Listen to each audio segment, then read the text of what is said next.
Dans la nuit du 16 au 17 août dernier, la frégate Duplex franchissait le détroit d'Ormuz. Sa mission, rejoindre dans le golfe Persique un autre navire de la flotte française, le commandant Bory, et faire respecter l'embargo imposé à l'Irak. À bord du Duplex, 250 hommes d'équipage chargés de veiller 24 heures sur 24, 7 jours sur 7, sur les eaux du Golfe, interrogeant par radio tous les bâtiments qui croisent sa route. État d'alerte permanent, reporter Antoine Masson, Gilles Couder.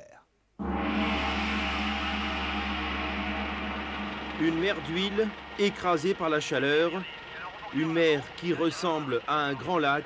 Nous sommes dans le golfe Persique à 150 milles des côtes du Koweït. Avant la crise, des centaines de navires de commerce naviguaient dans ces eaux polluées. Aujourd'hui, ils ne sont plus qu'une cinquantaine à franchir chaque jour le détroit d'Ormuz.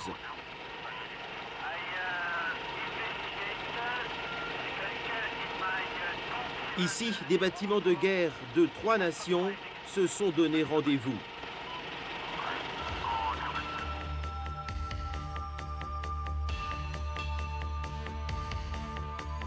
Leur mission, faire respecter l'embargo imposé par les Nations Unies.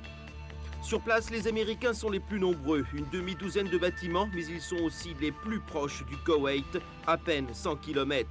Suivent les Britanniques avec 4 navires de guerre et les Français gardiens du détroit d'Ormuz avec 2 bateaux, l'aviso-escorteur commandant Bory et la frégate Duplex.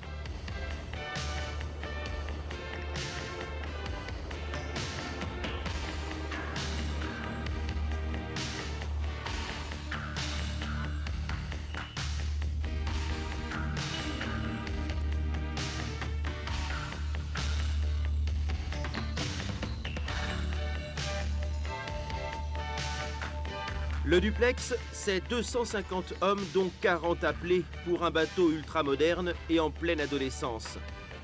Même s'il est curieux que l'on ait choisi une frégate anti-sous-marine pour remplir cette mission, alors que la très faible profondeur du golfe Persique interdit toute évolution de submersible, le Duplex est un bateau polyvalent.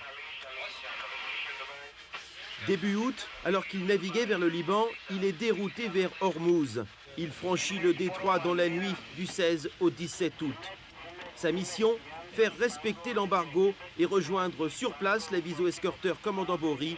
Dès lors, sa mission baptisée Artimon va pouvoir débuter. 75, c'est ça? Oui. Bon, les ordres du commandant, c'est de poursuivre donc de façon ralliée le point Sharon ici, et ensuite de changer de carte de façon à réaliser notre magnétique 375 dans un axe 130-310 pour verrouiller l'est du SOH et intercepter le maximum de bâtiments. 24 heures sur 24, le Duplex patrouille, interroge les bâtiments qui naviguent dans l'étroite bande des eaux internationales. Un travail de forçat sous la chaleur torride.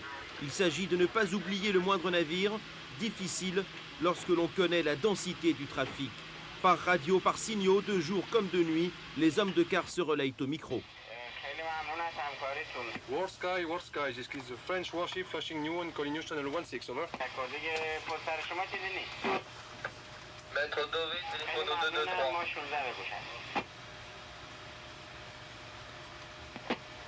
This is War Sky, can I please over?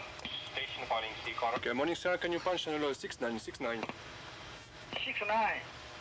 This is a French warship calling War Sky, over. This is War Sky, square over. Okay, morning sir, can you give me your port of registry, please? My nationality is Panama, Panama. And from Japan, designation right over. Can you spell it for me, please? War Sky, can you give me your destination, please? This is War Sky. We are nationality Panama. We are nationality Panama.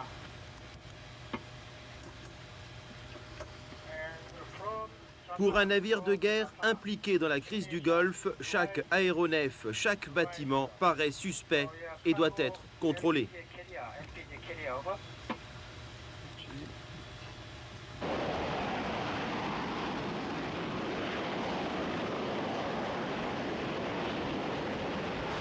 Ok, commandant, quel avion qui tourne autour de nous?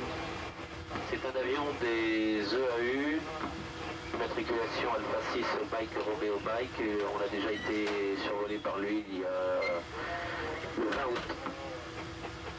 Vous avez pu le joindre sur les VHF pour lui dire de ne pas tourner autour de nous et de ne pas se rapprocher?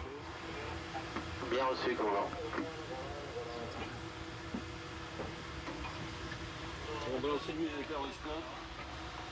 Le second maître Claude est demandé au PC sécurité.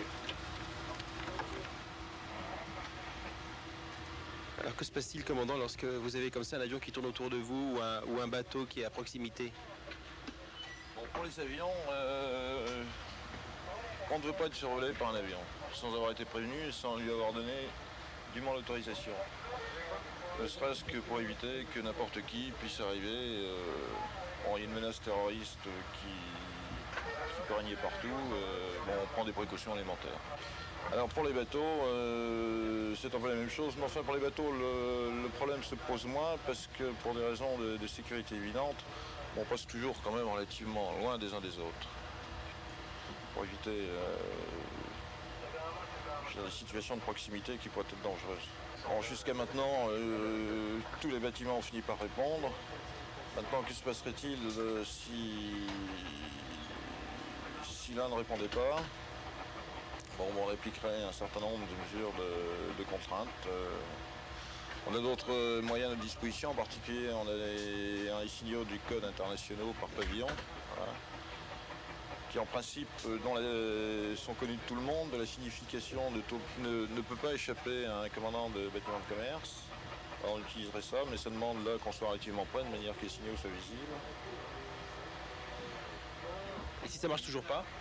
Eh bien, si ça marche toujours pas, les mesures de contrainte qui ont été ordonnées, c'est-à-dire le faire stopper par tous les moyens. Tous les moyens, y compris la force. La phrase est lâchée et pourtant, au fil des heures, les fausses alertes se succèdent, la routine et la lassitude envahissent déjà les hommes d'équipage. Lorsqu'un navire suspect est trop loin pour être interrogé, l'un des deux hélicoptères Lynx embarqués à bord va survoler la zone afin de contrôler la cargaison du bateau.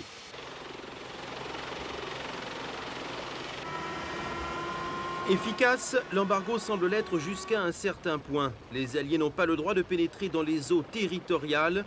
Si un bâtiment longe la côte, son arraisonnement sera impossible.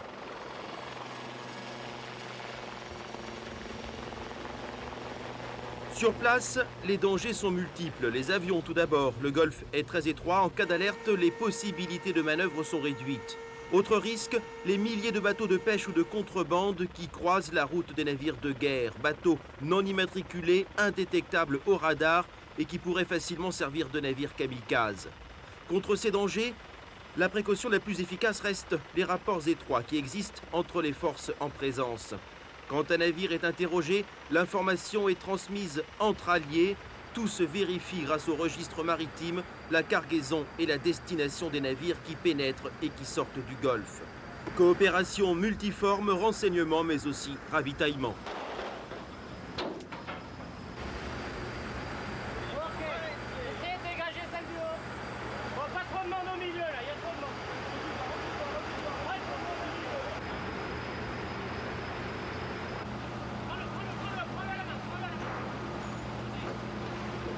Ici, l'Orange Leaf, pétrolier britannique, ravitaille le duplex après avoir abreuvé 3 bateaux américains.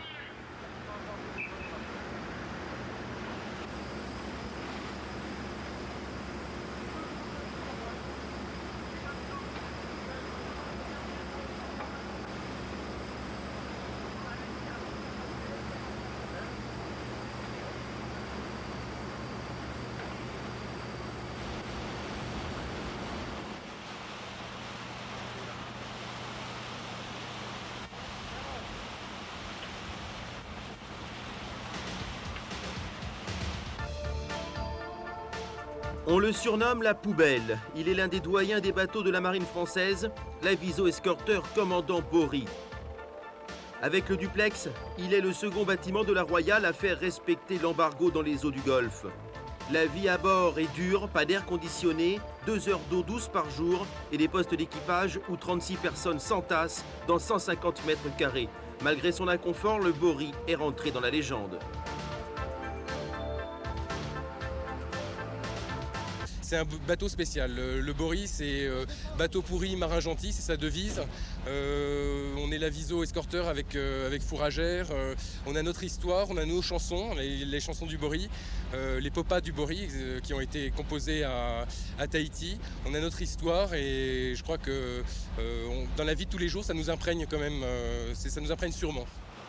Commandant Bory ou Duplex, les informations reçues dans le centre opération des navires sont directement transmises par les AWACS américains. Tout ce qui vole ou tout ce qui flotte arrive sur les écrans de contrôle.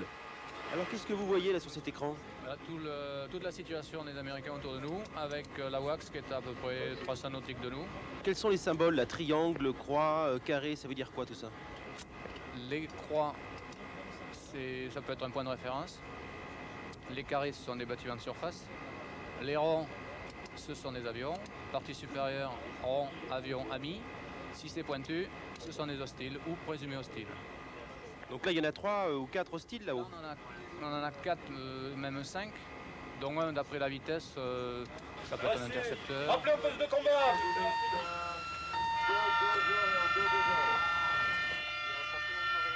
Poste de combat général, le deuxième tiers est en 2 quarts.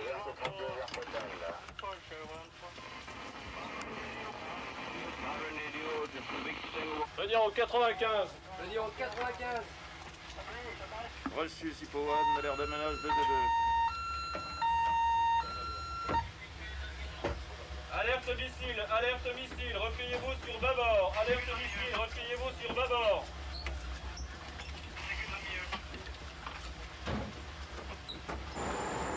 Ces simulations d'attaque missile font partie de l'entraînement ordinaire de l'équipage. Pourtant, à bord, chacun sait que tout peut arriver. Si un missile est envoyé à 30 km du duplex, l'impact se produira 1 minute 30 plus tard. L'équipage aura 30 secondes pour esquiver ou détruire le missile, un pari presque impossible. Les missiles Crotale et Exocet, les leurs, canons ou mitrailleuses lourdes sont armés en permanence. Ici, on est prêt à parer à toute éventualité, au grand désespoir des appelés du contingent embarqués à bord.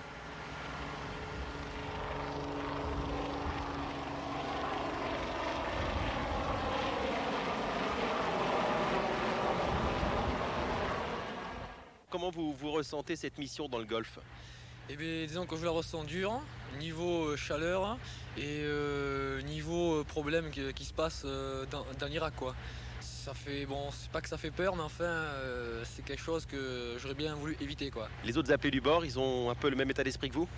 Pareil, ils ont un peu le même état d'esprit, sauf 2 copains que j'ai, qui sont vraiment, pas malheureux, mais qui ont vraiment les boules, qui aimeraient vraiment débarquer parce qu'ils peuvent pas supporter cette mission, quoi. Un navire iranien qui salue la frégate française, un équipage qui tente de combler son ennui, la mission Artimon semble déjà s'éterniser.